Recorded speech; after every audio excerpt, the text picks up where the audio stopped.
গাজীপুরের কালীগঞ্জে টঙ্গী কালীগঞ্জ ঘোড়াশাল আঞ্চলিক সড়ককে 4 লেনে উন্নীত করার দাবিতে মানববন্ধন অনুষ্ঠিত হয়েছে। বৃহস্পতিবার 13 নভেম্বর সকালে কালীগঞ্জ উপজেলার বাইপাস মোড়ে বাংলাদেশ জামায়াতে ইসলামীর উদ্যোগে এ মানববন্ধন অনুষ্ঠিত হয়। অনুষ্ঠানে প্রধান অতিথি হিসেবে উপস্থিত ছিলেন বাংলাদেশ জামায়াতে ইসলামের কেন্দ্রীয় মজলিসের শুরা সদস্য, গাজীপুর মহানগর জামায়াতের নায়েবে আমির ও গাজীপুর 5 আসনের সংসদ সদস্য পদপ্রার্থী মোহাম্মদ খায়রুল হাসান। বক্তব্যে তিনি বলেন, টঙ্গী থেকে ঘোড়াশাল পর্যন্ত এই সড়কটি 4 লেনে উন্নীত হলে রাজধানীর সঙ্গে গাজীপুর ও আশপাশের অঞ্চলের যোগাযোগ ব্যবস্থায় ব্যাপক পরিবর্তন আসবে। এতে জনদুর্ভোগ কমবে এবং ব্যবসা বাণিজ্য ও শিল্পাঞ্চল কেন্দ্রিক উন্নয়নে নতুন দিগন্ত উন্মোচিত হবে। অন্তর্বর্তীকালীন সরকারকে আহ্বান জানাচ্ছি যে গুরুত্বপূর্ণ এই রাস্তাটিকে অতি গুরুত্ব দিয়ে জনগুরুত্বপূর্ণ মনে করে অন্তর্বর্তীকালীন সরকার মূল্যায়ন করার জন্য প্রয়োজনীয় উদ্যোগ গ্রহণ করবেন।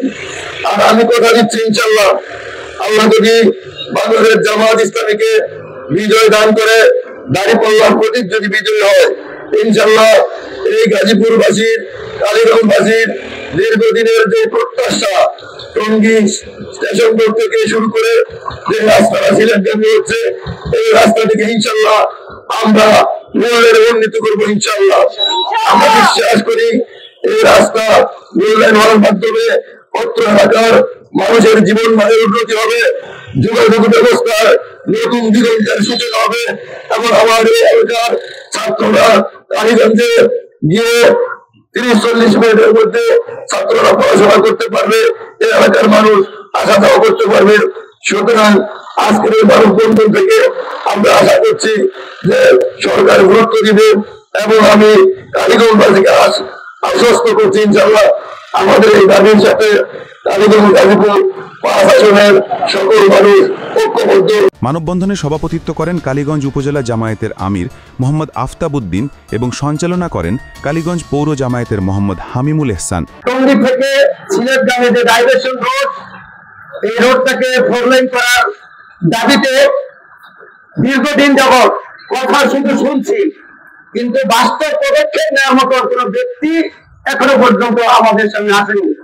সম্মানিত উপস্থিতি, আমরা আজকের এই মানববন্ধনের মাধ্যমে আমরা বাংলাদেশ জামায়াত ইসলামীর পক্ষ থেকে সরকারের কাছে এই দাবি করছি যে আমাদের এই রাস্তাটি যেন 4 লেন করা হয়। আমাদের সংসদ সদস্য পদপ্রার্থী জনাব খায়রুল হাসান ভাইও একই দাবি করে আসছেন, দীর্ঘদিন যাবৎ ফেসবুকে লেখালেখি করছেন। আজকে আমরা মানববন্ধন করেছি, ভবিষ্যতে আপনাদের সাথে নিয়ে এই রাস্তাকে 4 লেন করার জন্য যে সমস্ত উদ্যোগ নেওয়া দরকার সবগুলো আমরা নিব, এই হচ্ছে আমাদের প্রত্যাশা। এ সময় বক্তব্য রাখেন জামায়াতের সাবেক উপজেলা আমির মোহাম্মদ মোখলেসুর রহমান সহ জেলা, উপজেলা, পৌর ও বিভিন্ন ইউনিয়ন এবং ওয়ার্ড জামায়াতের নেতৃবৃন্দ। আয়োজকেরা বলেন, দীর্ঘদিন ধরে সড়কটির বেহাল অবস্থার কারণে স্থানীয় মানুষ চরম ভোগান্তির শিকার হচ্ছেন, তাই দ্রুত 4 লেনে উন্নীত করার জন্য সরকারের কাছে আহ্বান জানান তারা। 24 আওয়ার বাংলা, গাজীপুর।